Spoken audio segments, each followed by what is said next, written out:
మొత్తం కూడా. సార్ బాలాజీ గారు, ముందుగా మీకు కంగ్రాచులేషన్స్. పెద్ద సినిమా ఇంకా రిలీజ్కి టైం ఉన్నా కూడా అప్పటిదాకా మెగా ఫ్యాన్స్కి మాత్రం మీరు ఒక మంచి స్టెప్ ఇచ్చారు. దాన్ని వాళ్ళు మంచిగా యూజ్ చేసుకుంటున్నారు. సో ఎలా ఉంది? చాలా బాగుందండి, చాలా హ్యాపీగా ఉంది. అంటే పెద్ద సినిమాలో పాట రాయడం ఎందుకు అంటే కొంచెం మామూలు పాటల కన్నా ఇది ఎందుకు కొంచెం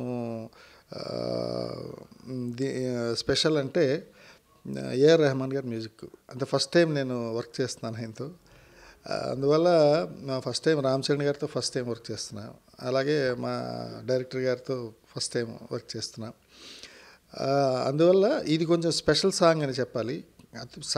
పాట నేను సిచ్యువేషన్ చెప్పిన తర్వాత రాసిన లిరిక్స్ అన్నీ పాట అందరికీ నచ్చింది, అందరూ హిట్ అవుతుందని చెప్పారు. పాట హిట్ అవుతుందని నాకు నమ్మకం ఉంది. కాకపోతే ఇంత హ్యూజ్ హిట్ అవుతుందని నాకు ఐడియా లేదు. అంటే అంత పెద్ద హిట్ అయింది.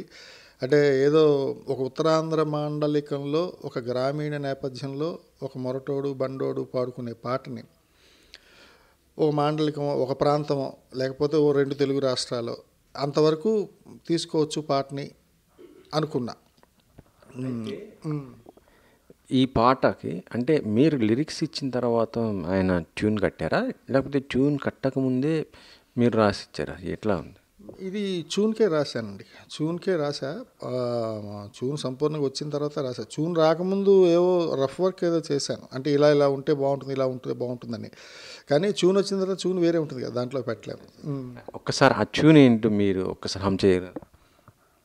ఇప్పుడు చంద్రుల్లో ముక్క జారిందేది నక్క, నా ఒళ్ళంతా ఆడిందే తైతక్క, దీనందాలో లెక్క దీనేషాలో తిక్క, నా గుండెల్లో పోతా ఉందే బుక్క, చికిరి చికిరి చికిరి చికిరి చికిరి సరుకు సామాను చూసి మీసం లేసి వేసే కేక, చికిరి చికిరి గుంటె సొరకెట్టేశాక, ఇలా వస్తుందన్నమాట.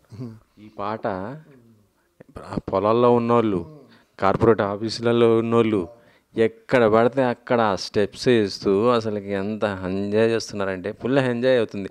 ఇంత ట్రెండ్ అవుతుంది అనే ఎక్స్పెక్టేషన్స్ ఎవరు కూడా చేసి ఉండరు కదా.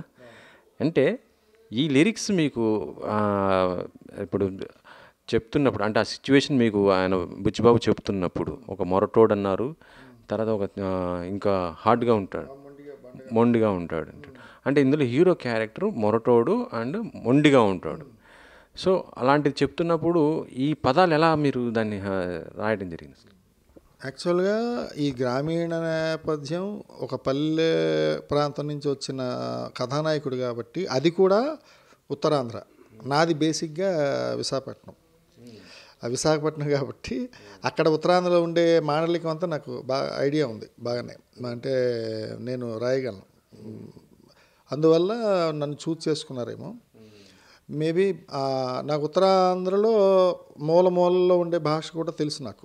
అంటే అక్కడుండే రూరల్లో ఉండేది విజయనగరం, విశాఖపట్నం, శ్రీకాకుళం, ఆ బెల్ట్ మొత్తం. కాబట్టి ఈ గ్రామీణ నేపథ్యం పాట అనేసరికి నాకు సిచ్యువేషన్ చెప్తున్నప్పుడే కొన్ని పదాలు చెప్పినప్పుడు ఆయనకి బాగా అనిపించింది అనమాట.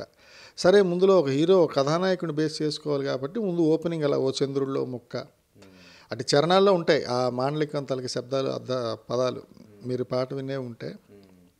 అలాగా అంటే నాకు పాట ఇవ్వడానికి కారణం నేను ఒక ఆ ప్రాంతం వాడినేమో బహుశా.